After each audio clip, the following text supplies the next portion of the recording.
cousin asked me to be maid of honor but secretly replaced me with her college best friend without telling me until I found out on social media. And then she claimed it was because I wouldn't fit the aesthetic she wanted for her wedding photos. I heard about it on Instagram, of all places, which I guess shouldn't surprise me because that's where roughly half of my family seems to break major life news these days. But still, this one hit me out of nowhere like a sucker punch. I was scrolling late at night, couldn't sleep, just letting my thumb wander over that endless feed, and there it was, my cousin Leah in a sparkling blush pink bridesmaid robe, surrounded by her girls, holding champagne flutes and smiling so big you'd think life couldn't possibly have handed her anything but joy. The caption was something like, "Couldn't ask for a more perfect maid of honor and bridesmaids," with all of these heart emojis, and in the center of the photo, just where I should have been, stood a girl that I didn't even know. Blonde, sleek, clearly one of those people who has a face that just has to be on a Pinterest wedding board. My chest tightened before my brain could catch up. I scrolled back, thinking I maybe had missed something. Maybe a previous post clarifying it. Maybe a misunderstanding. But no, this was the announcement. That was when I realized I wasn't just not in the picture.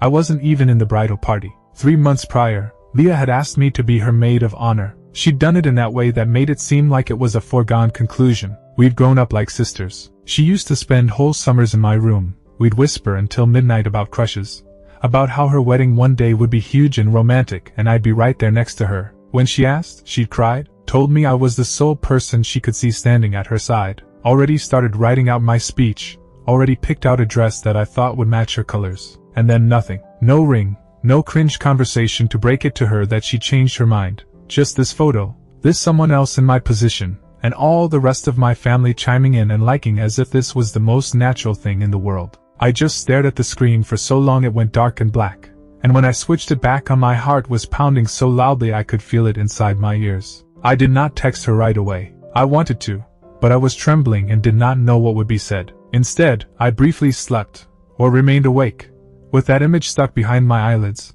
wondering what I could possibly have done wrong. The next day, my mom phoned, not about this, just some family barbecue, but I sensed something in her voice, this hesitation, like she was waiting for me to bring it up. I asked her if she'd read Leah's post. She hesitated, then nodded yes she had, and that she thought Leah was going to call me. That's when I knew my mom already knew I'd been replaced. I asked her why. My mom sighed, muttered something about wedding aesthetics, and Leah having a vision. I laughed, but it wasn't funny. I think I laughed because it was better than having my voice crack. Later that same afternoon, Leah finally texted me, just a brief message. "Hey, want to talk later? I want to explain." I didn't write back right away. She called that evening, and I thought about not answering, but curiosity, or maybe just habit after all those years, made me slide the green button. She started with, "I'm sorry you heard it that way." She wasn't very sorry sounding. I asked her out loud why she hadn't simply tell me. She explained that she'd been intending to, but everything had become so stressful and busy, and she didn't want to hurt my feelings. I pointed out that she'd succeeded in doing that anyway, and then she dropped the bombshell reason, or at least her side of it. "Not that it matters, it's just, the photos are so important to me," she said softly, as if she were embarrassed. "And I just didn't feel like, the look I'm trying to achieve, it wouldn't all fit." I hesitated for a moment before answering because my brain was trying to get its head around the fact that my very own cousin had basically told me I did not fit into her wedding pictures. She sprinted off to keep going. "It's not you, you know I love you, it's just, everything is blush and champagne and soft colors and..."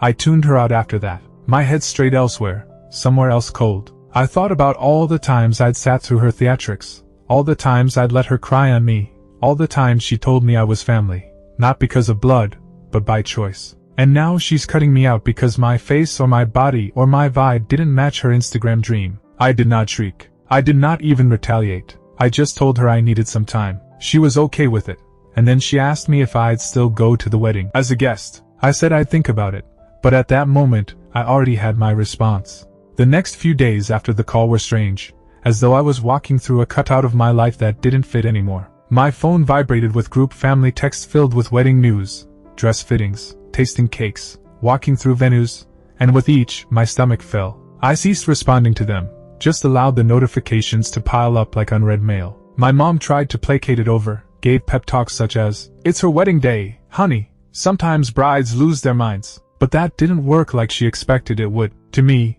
it wasn't a question of getting carried away. It was Leah doing something that without words, spoke loudly, that I wasn't good enough for the picture she had for her life.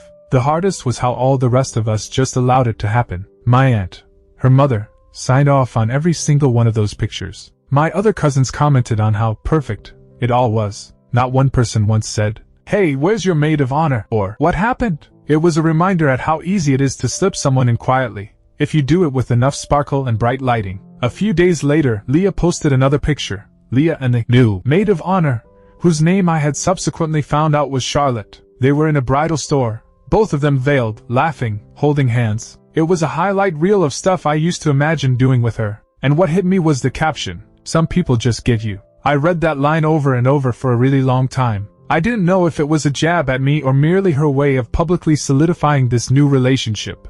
But either it hurt or it stung. My gut told me to call her, ask her why she'd broadcasted that. But another part of me, the part that had been silencing me since all this began, knew it wouldn't matter. I can ask her 1,000 times to explain and I'd still get some version of, "It's not personal, it's just a look." What made it harder was that Leah and I were originally supposed to have this inflexible loyalty. When my dad was hospitalized 3 years ago, she spent the night over with me every night, even though she had finals the next morning. When her first actual boyfriend did the unthinkable and cheated on her, I drove 4 hours just to sit in her apartment and eat ice cream and sob with her. We'd had history. We'd had years of knowing each other's worst and loving each other despite it. And now, it appeared that bond could be replaced by someone who happened to like her. Soft blush tone. Vision board. The invitations for the wedding arrived the next week. I didn't even open mine, or at least that's what I told myself. Curiosity got the better of me again. My name was printed in gold letters, not maid of honor, not anything formal, just another invitation. The RSVP card sat on my kitchen counter for days.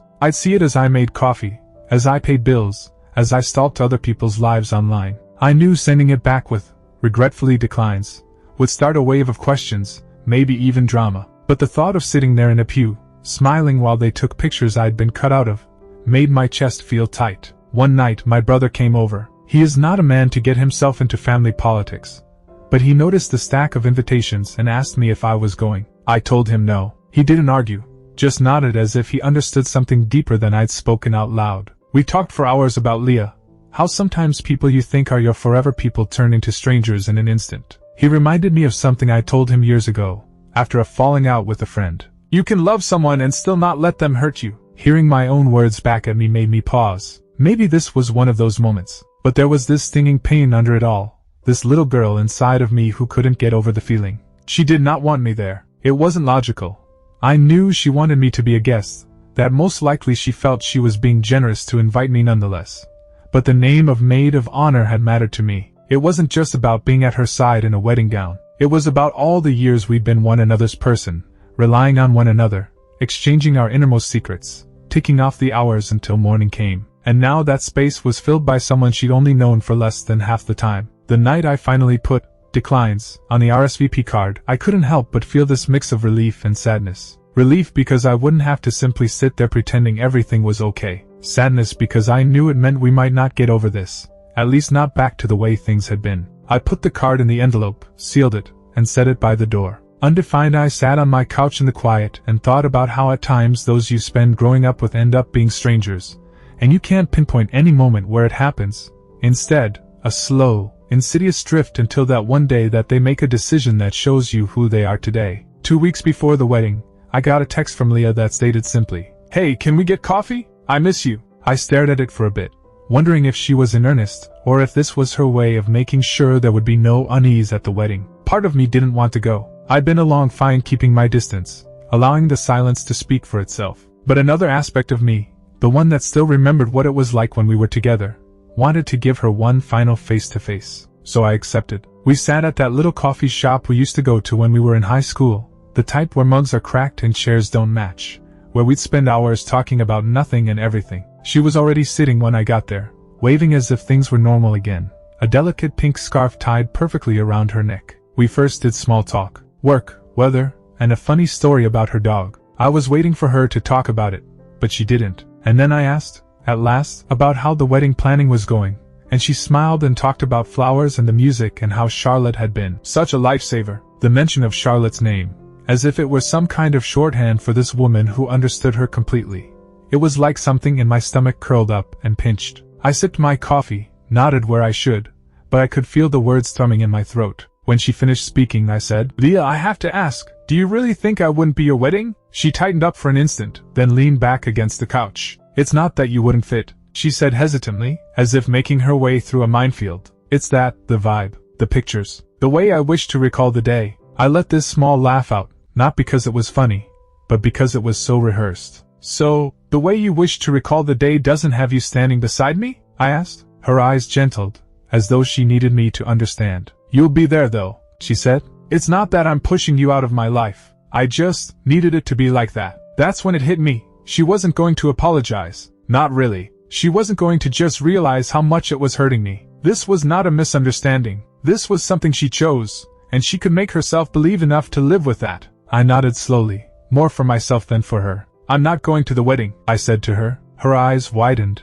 as if that had never occurred to her. "What? Why?" she asked, truly lost. I took a deep breath. "Because it's not a wedding, Leah. It's you explaining exactly where I am in your life, and I won't be in the back applauding when you celebrate overtaking my place." She blinked at me, weighing in her mind whether or not she was going to be angry or upset. "That's not fair," she said. "You're taking this all about you when it's my day." I shrugged. "Maybe, but I do believe in friendship, real friendship. To be that you don't exclude somebody just because they don't fit your color palette." She dropped her eyes, folding her scarf, and for a moment I could have sworn I saw something close to guilt cross her face. But it vanished as quickly as it came. "I wish you'd reconsider," she murmured. "I want you there." I nodded my head. "You needed me there until you didn't anymore." "That's not the same thing." We just sat there afterwards, the sort of silence that tells you the conversation's over even though no one said so yet. She stood up afterwards and said she had a dress fitting she needed to attend to, and we hugged. The sort of hug that's more habit than comfort. As I watched her walk away, I recognized that was probably the last honest-to-goodness talk we'd ever have again for a little bit. The next week, I started getting texts from family members. My aunt asking why I wasn't in the wedding group, my mom pleading with me to just do it for Leah's sake, a cousin telling me I was making things awkward. I responded to some, ignored the others. What none of them seemed to understand was that I wasn't trying to harm Leah. I was just protecting myself. Being there that day, being bold enough to insist I was comfortable being held at a distance, would have been a lie. And I didn't want to lie any longer. To her, to myself, to everyone who hung on for the ideal family snapshot. I awoke earlier than I had expected on the day of the wedding. My phone was ringing with pictures from family members. Leah in her wedding gown, Charlotte adjusting her veil, the whole bridal party laughing with one another. I did not respond. I brewed coffee instead, wearing comfortable clothes, and took a walk. The wind was chilly, the kind of day that would have been perfect for an outdoor wedding. I was thinking about Leah, how most probably she'd have smiled into the camera at that time, how in the years to come she'd flip through her wedding album and pick out just the way she'd want her life to be, and whether she'd even notice who wasn't there. It was a few days after the wedding before I got a chance to see the pictures, not out of preference, but because they were everywhere.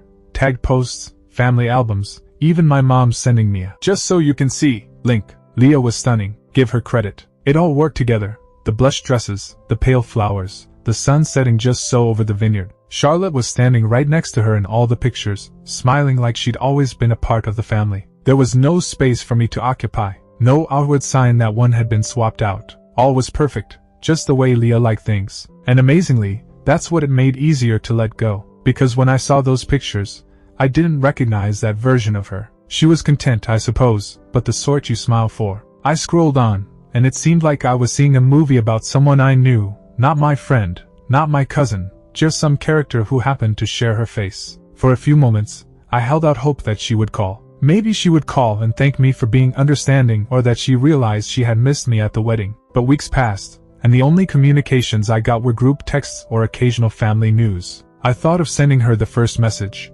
but whatever I wrote sounded forced. What was I supposed to say anyway? "Hi, hope life as a wife is treating you well. Remember when you left me out of it?" No. The truth was, I didn't feel like befriending her just because we shared the same last name. One day after school, I ran into her mom at the supermarket. She hugged me, said she had missed seeing me around, then quickly mentioned how beautiful Charlotte had looked at the wedding. I just nodded, as if it didn't sting, because what did I have to say? That my position had been filled so effortlessly it was as if I'd never even been in the running for it to start with. That's not the kind of thing you insert into casual banter over veggies. I went home with my shopping and this strange serenity that I couldn't shake. It's ironic.